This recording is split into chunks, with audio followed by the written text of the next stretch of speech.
ये ध्यान सूत्र है, meditation is being always fresh, always new, always in the present. ध्यान हमेशा ताजगी से भरे रहना, नया बने रहना और वर्तमान में रहना है।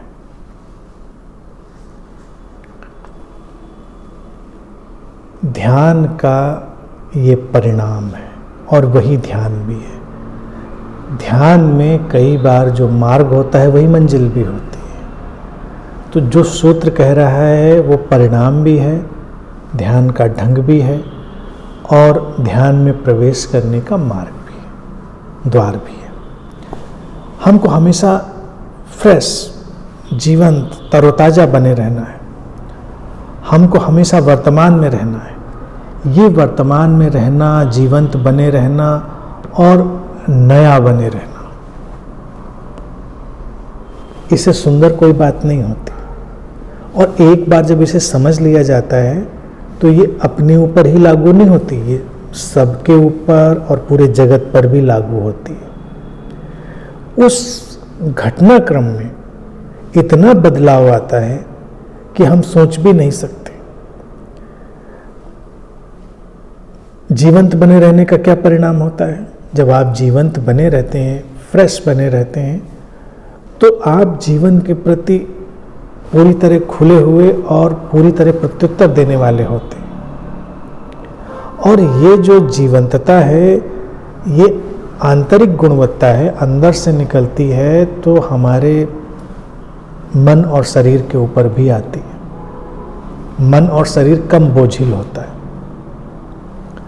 जो लोग ध्यानपूर्ण नहीं होते हैं वो लोग बहुत बोझिल हो जाते हैं। इसीलिए ध्यानी व्यक्ति की जो पहचान भी है वो यही है कि बोझिल नहीं होगा, वो बहुत ही फ्रेश होगा, जीवंत होगा। उदाहरण के लिए जैसे अभी अभी नहा कर चला आ रहा है, बिल्कुल धुला पुछा, तरोताजा, क्योंकि वो अपने उस आंतरिक स्रोत से जुड़ चुका है। और फिर नयापन, कोई पुरानेपन की भावना नहीं, कोई पीछे से लाई हुई ग्रंथि नहीं, नया होना ध्यानी का लक्षण है। अब इसमें देखिए क्या है ना कि ध्यान की जितनी बातें होती हैं वो परिणाम, लक्षण, मार्ग, सब कुछ होता है। तो अब नए को हम देखते रहे कि किस तरह से हम नए का स्वागत करें। हम नए को नए ढंग से देखें, उसको पुराने दृष्टिकोण से ना देखें। जैसे हम अपने नए बच्चों को देखते हैं, बच्चों का विकास क्यों होता है, कभी सोच के देखें। क्योंकि हम उनको इतना नया देखते हैं, इतना फ्रेश, इतना जीवंत उनको देखते हैं और इतना, सूत्र कह रहा है वर्तमान में, इतना वर्तमान में देखते हैं क्योंकि वो हैं और हम उनको देखते भी हैं। तो दोनों का जो संयोग है वो उनके जीवन में विकास को गति दे देता है। लेकिन किसी बच्चे को पैदा होते ही आप बहुत पुराना मान लें, उसकी जीवंतता को, उसकी फ्रेशनेस को आप किसी न किसी तरह से रोकने की कोशिश करें, उसके वर्तमान के खेल खिलवाड़ को आप अतीत और भविष्य में ले जाएं।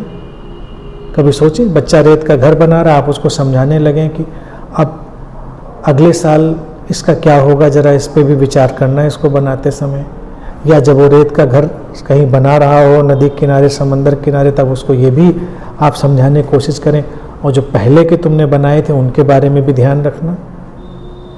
बच्चा अगर दुर्घटनावश उसको रिसीव कर ले, ग्रहण कर ले, तो कितना तनावग्रस्त हो जाएगा, उसके जीवन से तो ताजगी ही चली जाएगी। वो लेता ही नहीं।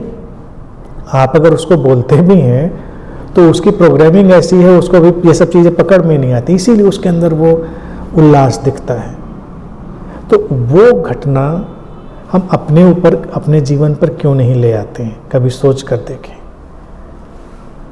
अगर हम वो घटना अपने ऊपर ले आए तो हमारे जीवन से भी विकसित होने के न जाने कितने स्रोत खुल जाएंगे। तो वर्तमान में रहें।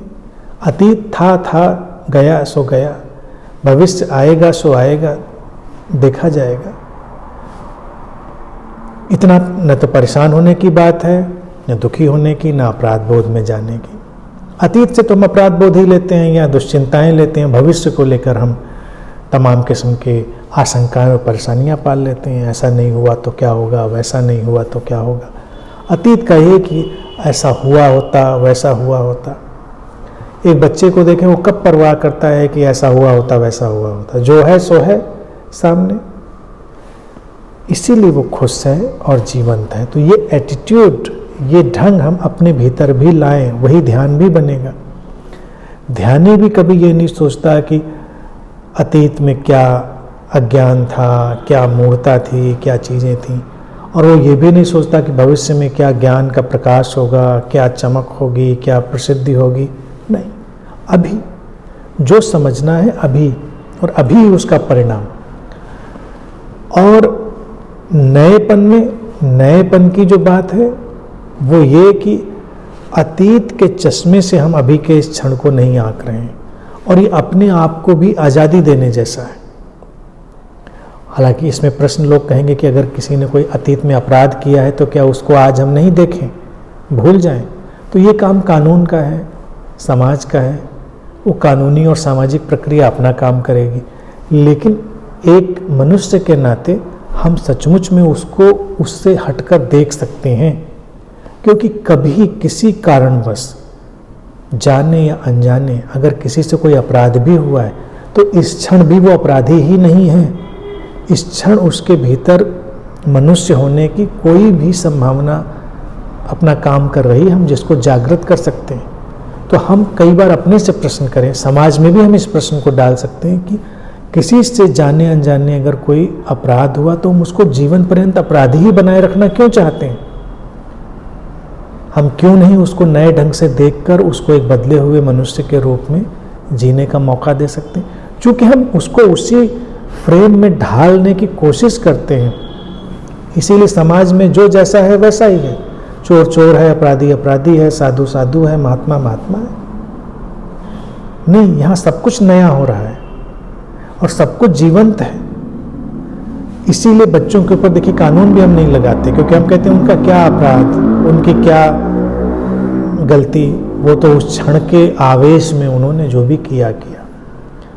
लेकिन वो संभावना प्रत्येक मनुष्य के पास है कि उस जीवंतता से वो जी सकता है। लेकिन हमको अपने ये सब बंधन, ये पूर्वाग्रह हटाने पड़ेंगे। और शायद यही बात रही होगी जिस पर जीसस ने भी ये बात कही कि हमारे जो परमात्मा के राज्य में वो लोग प्रवेश करेंगे जो बच्चों जैसे होंगे। बच्चों जैसे अर्थात फ्रेश, अलाइव, प्रेजेंट में रहते हुए, नएपन में रहते हुए, जीवंतता में रहते हुए जो लोग हैं, वो लोग जो किसी भी फ्रेम में जकड़े हुए नहीं हैं। तो ये एक ध्यानी के लिए महत्वपूर्ण बात है, ध्यान की जीवन शैली के लिए महत्वपूर्ण बात है, उसका मार्ग भी है और यही उसकी मंजिल भी है।